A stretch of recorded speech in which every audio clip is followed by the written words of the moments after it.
Kara. Thank you, the Mill Valley Library, for putting together this free admission event. Free wine. That's not too bad. I think we could all learn a lot from that. As she mentioned, I'm the co-founder of the Litquake Festival in San Francisco. If you haven't heard of it, it's a literary festival founded by writers. We put one afternoon together in Golden Gate Park in 1999, and now it's expanded to year-round programming, and we do a 9-day festival here in San Francisco, and also events in New York and Austin, Texas. We have one event, well, we actually do several things in the North Bay. This year we're doing something new. It's based in the Sausalito houseboat community. We're doing a whole afternoon, free drinks and food. And the Sausalito houseboat, there's readings and various things, including a tango band is playing afterwards. And this is October 15th, all afternoon long. You can find out all the details at our website, which is litquake.org. So anyway, that's enough of that spiel. That takes place next month, and we're doing 850 authors in 9 days, so I'm not panicked at all. So my story about going too far, is that the theme? Yes, good. My story takes place some years back. I was a freelance journalist living in San Francisco, and a major New York magazine asked me to write an obituary about Ferdinand Porsche, the founder of the Porsche sports car, basically. So I took the assignment. Sure, that sounds great. My studio apartment, I research it, write it up, turn it in, and then I thought, wouldn't it be great to drive a Porsche? I've never driven a Porsche. So I call up the Porsche people, and they're very excited. I'm writing an article about Ferdinand, and they say, of course we can give you a car for a test drive. Would 3 days be enough?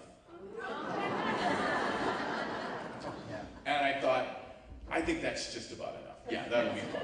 So I say yes, and the very next day, mid-morning, a gentleman from a Porsche dealership in the East Bay shows up at my doorstep of my apartment building in the Western Addition in San Francisco. And I answer the door, and he is there. He's very well groomed. He has a little bit of bling, but not too much. You know, and he has a lot of cologne, however. I do notice that. And we talk for a bit, and he tells me, you know, here's the car. You know, sorry it was so late. And I realize I could be anybody here because I'm wearing a t-shirt and shorts and bare feet. So I have to be professional here. So I ask him, where's the best place I could really get it up to speed?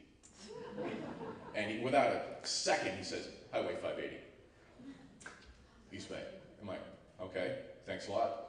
And then he has me sign a piece of paper, drops the keys in my hand, and then he leaves. And then I look at the keys, and I realize, I'm going to blow off the rest of the day.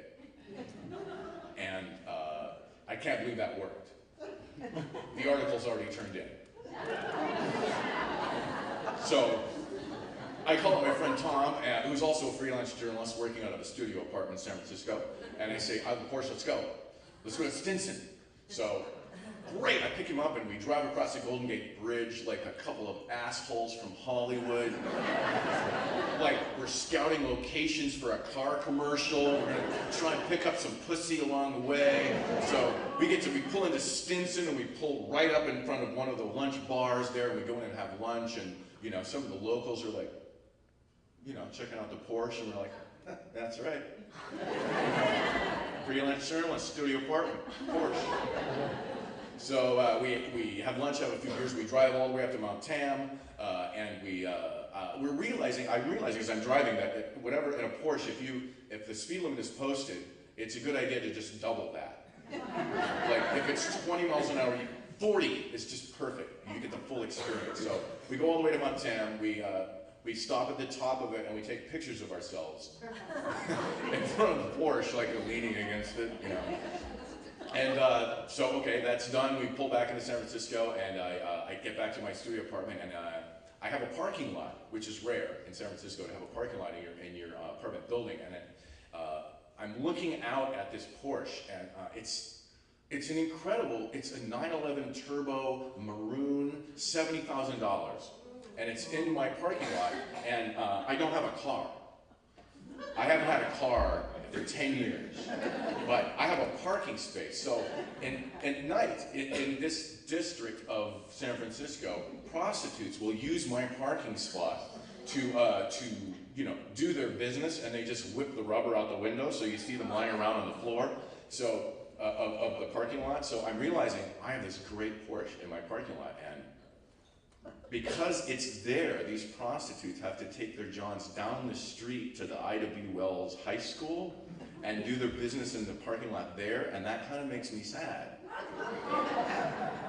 But not really that sad, because I have a Porsche. So day 2, I realized that you are, I hate to say this, but you are what you drive in America. I'm driving along, and when you sit in a Porsche, it's perfectly, ergonomically, it's so well designed. It's like everything is just perfect. You wonder, why can't all cars be like this?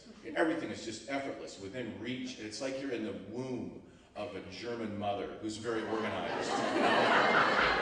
It's so perfect. So I'm inventing reasons to drive around the city, basically. And I realized that I pull up at a stoplight, and if there's a guy in a sports car next to me, he'll look over and he'll look at the car like he's kind of adding up, you know, numbers and performance statistics in his head, and he'll just nod, you know. And I'm wearing like $10 sunglasses, you know, and I just look at him and nod back, you know, members of the club.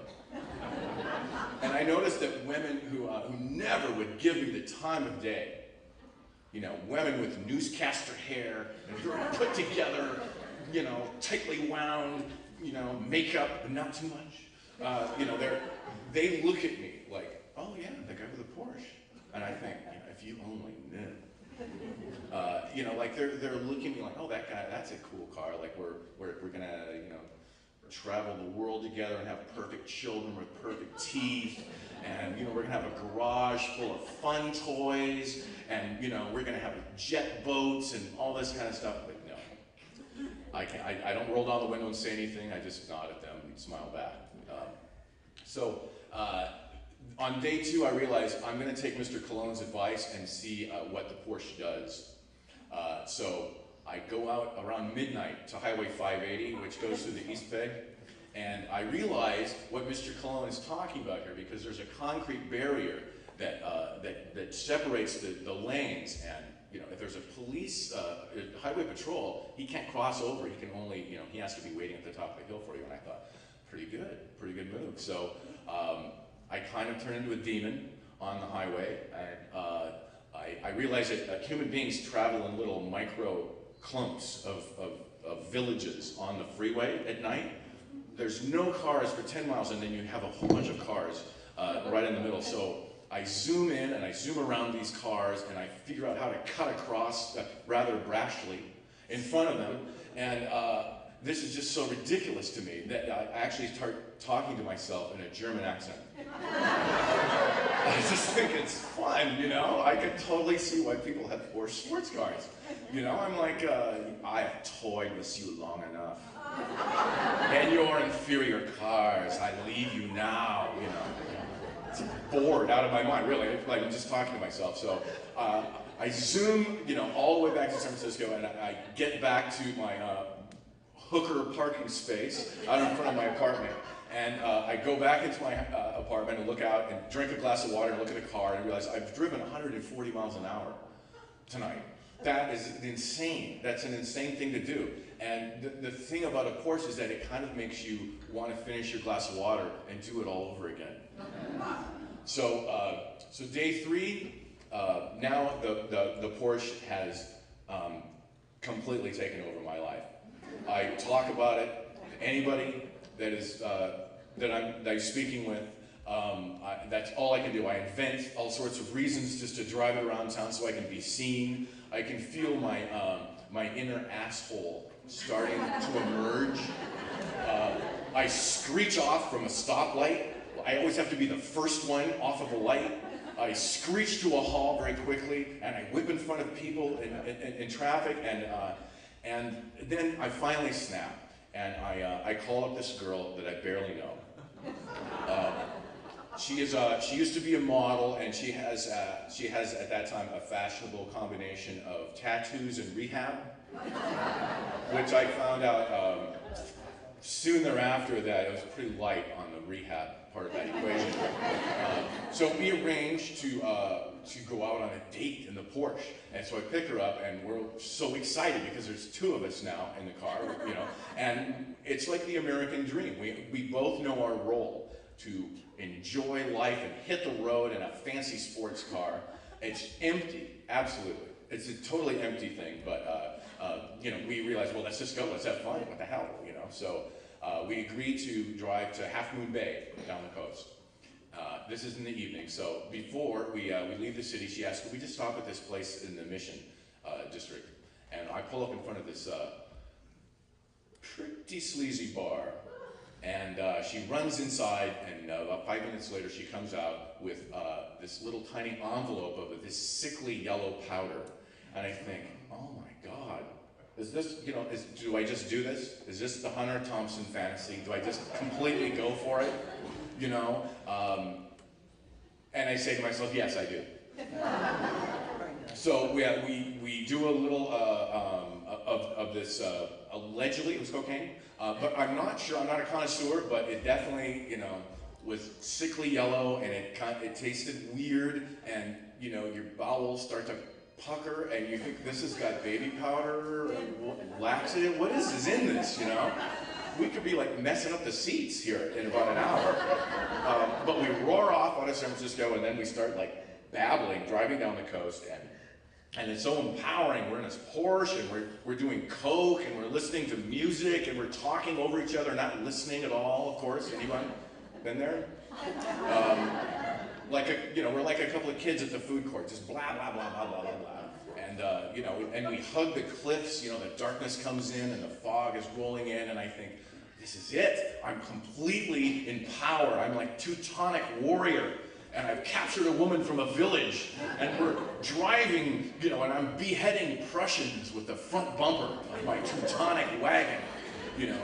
And we get to Half Moon Bay, and we pull into a residential area. I don't know why. And we pick there, and we pull out the rest of the cocaine, and we like lay out lines on this CD cover of the Rolling Stones album Black and Blue. And there's Mick Jagger looking up at me with his haggard-looking face. This was in the late 70s. They looked like shit even then, you know? And I'm looking at him, and I'm thinking, do I look like that? I feel like that. This is, you know, I don't know. Something's starting to happen. It's like, maybe this isn't such a good idea. And so we agreed to go to a blues roadhouse bar in Half Moon Bay. And we're the only ones there. The band is just finishing up, and this girl I'm with goes to the bartender and just starts jabbering at him, like nonstop. This fire hose of conversation, just one way spewing at him. And it's, you know, there's no sentence structure, there's no commas. You don't even know when one sentence starts and, you know, ends. And I realized, well, there's probably nothing bartender in Half Moon Bay hasn't heard before. So we have a couple of beers, you know, living the American dream, just a couple of kids out for some kicks. And then we realized, okay, we have to drive back to San Francisco. And this is where it gets pretty tough, because now I'm just wasted. You know, I've succumbed to the fantasy of the Porsche 911 Turbo, and I realized, you know, this is just, we're going like 10 miles an hour back up the coast. There's foggy, there's no cars anywhere. I'm focusing, there's the yellow line in the middle and the white line on the right. And I'm thinking, you know, James Dean, how fast was he going when he crashed? You know, he was driving a Porsche. This is not good, you know. I mean, if I crash, what are they gonna say? It's like, well, this guy said he was writing an article about Porsche, but there's no evidence of it anywhere, you know.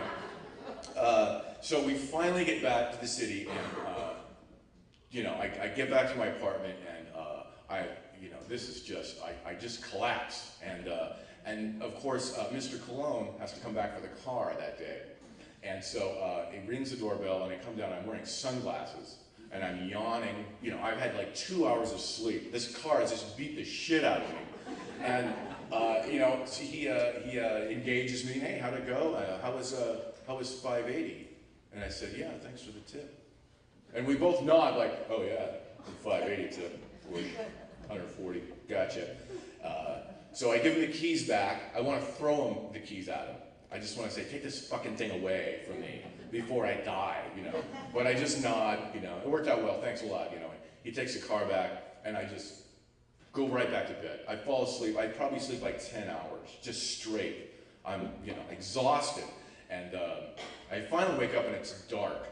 And the whole 3-day Porsche saga is behind me. And I check my email, and I see that there's an email from the magazine in New York. And they decided not to run the article after all. Thank you very much.